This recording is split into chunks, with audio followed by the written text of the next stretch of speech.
continue from Ephesians 5 and finishing up the urgency to live for Him. Our days are numbered. We don't know when it is. Glorifying Him and praising Him at every minute and opportunity that you get, it's a completely new perspective. Praising, taking every positive thing through the day and praising Him for it, for the fact that you see the sunrise, that you can see nature, enjoy laughter, smiles, His common grace pouring into the world.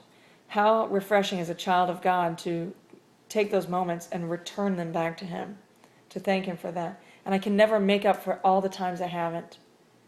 And this is a relationship. This is me loving God. He desires I love Him with my heart, soul, mind, and strength. And I don't praise Him for these gifts that He puts in my life that I know He controls. He controls the storms. He enables me to be filled with joy, and to laugh and smile. And I know that you know days that you've not been able to laugh or smile, that the weather has not been good, that days have been bad. And it doesn't mean we stop praising Him. It means that we continue to glorify Him through those, saying, God, this is different, but you are still here, and your word is still truth, and you still reign sovereignly over these things. And you ask me to still praise you in the storm. When we make His name great, it's not used in vain.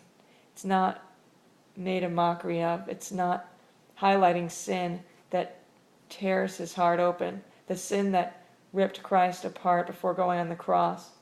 That we give God a good reputation, because being aligned with Christ is to be an imitator of God, and as a being on this earth and saying, I've been given a job and therefore I will work hard because I'm working for Him. I'm going to be responsible because I'm imitating God and I'm uplifting His reputation. I'm going to be on time. I'm going to be honest. I'm going to be sincere. I'm going to be truthful. I need to speak truth. This is what Christ calls us to be as imitators. It's not, we get even kind of caught up and twisted in the idea that it's for others' benefit. It's for the benefit of others that I turn to them and do these good works, and that I walk by and pat Sally on the back and wish her to have a blessed day, and tell Bob that, Bob, you shouldn't say those jokes in the break room. And really, God is the judge, and if anything, the concentration on how can my character be more like Christ, waking up every day and recognizing Christ has imputed to me His righteousness. God can only look upon me because He's looking through the white robe of the righteous life that Christ lived, that we traded. He went to the cross, took all my horrible things, paid for them with His life and His blood, His body and His death. And God sees righteousness of Christ on me. How incredible that every day He can look at me that way, and I can stand in that robe saying, God, what do you want from me today? What have you created and desired for me as your child and your workmanship? You are molding me to be more like Him. Take these distractions away. Help me to see clearly. Peel back the scales from my eyes. Open my heart. Make it tender. Draw me to you. Convict me of what needs to get out of my life that's keeping me from getting to you. Knowing you is the only thing. It's the only thing. Nothing else matters.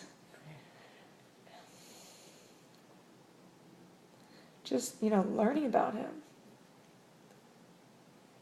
Watching what He does in the circumstance of your life.